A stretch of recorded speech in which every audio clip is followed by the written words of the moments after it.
It's crazy to think that 10 years ago, this song came out, changed my entire life. This video is not going to be my typical video that's scripted or anything like that. It's going to be kind of similar to a video I did years ago where I just told my story on, how I got started working in music, how I got placements and things of that nature.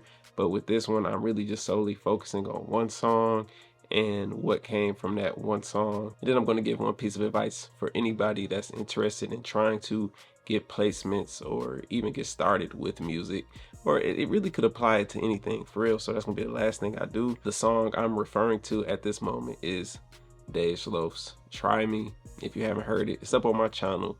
I put it up, the exact date that I uploaded it was July 25th, 2014, and I believe she even uploaded it earlier than that on her SoundCloud page. I believe it was 4th of July weekend of 2014, and yeah, here we are 10 years later, man. It feels crazy. The song literally changed my life in many different aspects, and I'm grateful for it. It's funny, yesterday my family and I were in the car and the song actually came on the radio.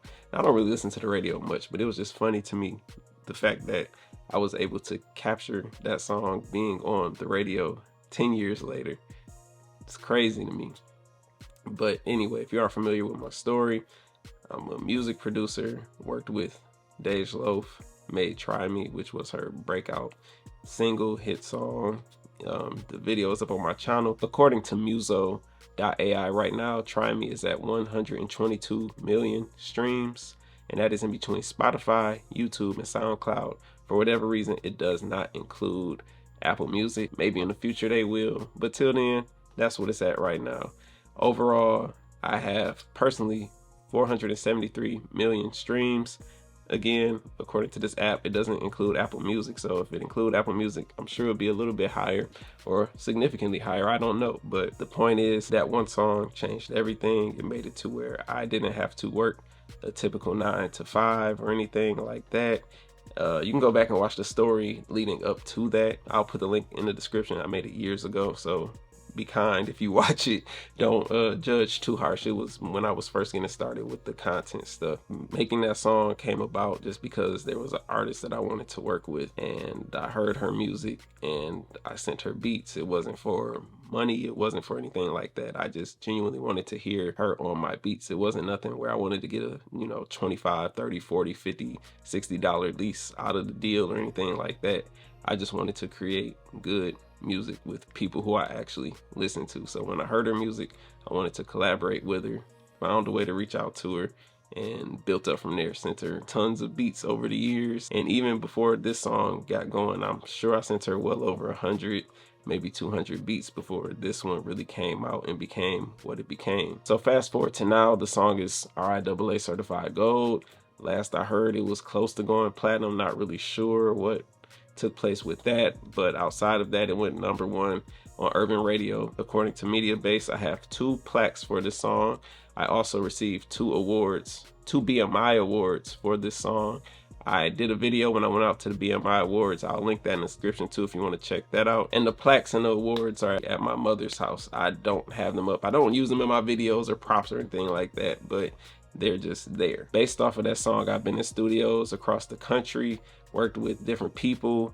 I have credits with major artists that I technically weren't in the room with, but it's like they're on my songs, such as Lil Wayne, Young Jeezy, T.I., to name a few. I have others out there. I have a song with Lil Durk, stuff like that. It was a lot of late nights in the studio, like 6 a.m. in the studio sessions, falling asleep, just getting to meet people, create music, and being that creative vibe. Outside of that one song, that led to me having a few other songs. One song that I believe is bigger than that now is Me, You, and Hennessy, and my source for that is the fact that on the Muso.ai app, that song has 277 million streams as of recording this. 277 million. That's 150 million more than Try Me. And then we look at the way it's used on TikTok and also the YouTube Shorts. That song has 1.7 billion views. Again, I don't know if you're gonna be able to see it because the camera's focused on me, but it has 1.7 billion streams. So to me right now, that's probably my biggest song. And the funny thing is, that wasn't the case. Like, that just happened within the past few years, how that came about. That ended up taking off, I believe, due to TikTok. So shout out to TikTok for that. And even beyond that, with that specific song, I worked with another producer on it. Shout out to Ghost.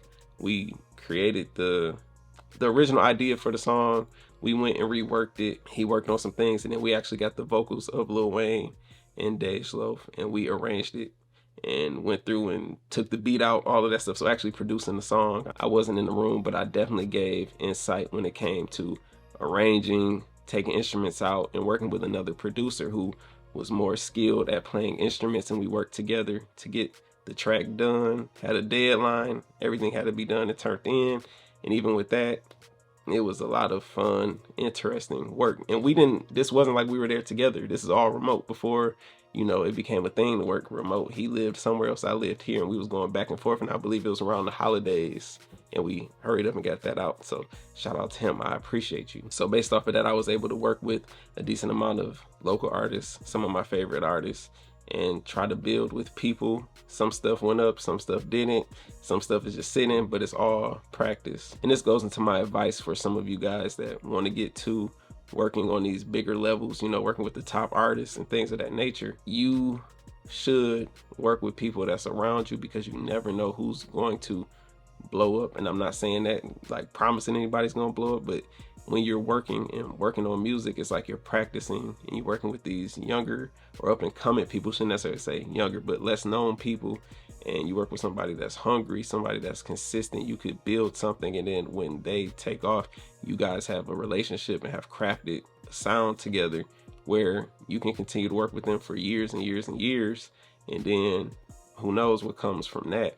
Now, outside of that, yes, there were a few things that I learned that were, you know, like on the negative side of things. Like, I missed out on a huge opportunity. I had I want to say the name, but I'm not going to say it. I had a global artist reach out to me about working on something. They wanted me to come over to London and work on a project. Now, how did I miss out on this opportunity? At the time, I had management and they just weren't responding to emails. So I missed out on the opportunity where a big global artist reached out because somebody didn't respond to an email. I happened to go back because somebody was telling me that they were emailing me and wasn't getting a response. They reached out to me through DM, and I went and checked, and I'm like, yo, all this stuff here hasn't been responded to. So the lesson in that is check everybody. Make sure that you look at everything that's going on, and you can do this stuff yourself, honestly. Or, you know, you can have people that help you, but just make sure that you're involved in making sure everything is running the way it's supposed to. Anyway, that's enough for this video. I wasn't trying to rant a long period of time. I just wanted to go through and just share that like it's the 10-year anniversary of that song being released. And when that song was made, I was at a lower point in life. Like, I discussed that in another video that you could check out. But when I made that beat, is what I'm saying. I made that beat because there was a lot of negative things going on at that point in time, and I wanted something positive, a happier vibe, and I named the beat Good Life, and that's what it transitioned to. So if I did it, you can do it. You're literally just one thing away, and you never know what that thing is going to be. I didn't know that that beat was going to turn into what it turned into. Like, I can't even say it just turned into a song. It changed my life, probably the life of my grandkids, you know, stuff like that. And I'm not saying it made me millions and millions of dollars. I'm not saying anything like that, but what I'm saying is put me in a position to where I can set up things to be in a better position for myself, my family, and those that come after me. So you never know what it's going to be. I initially put that beat on YouTube as a part of a 365 project, and then I took it off once she recorded to it, and you know, it did what it did. And you never know. Just keep pushing. One thing that I always say is thank God and keep pushing. I believe that if you continue down the path, stay committed, things will happen for you. So take that with you. Appreciate y'all tuning in. Go listen to that song too. If you haven't heard it, go listen to it. If you haven't heard any of my catalog, go listen to those songs. Let me know what y'all think. I appreciate y'all. Appreciate all the support over the years. Take care out there.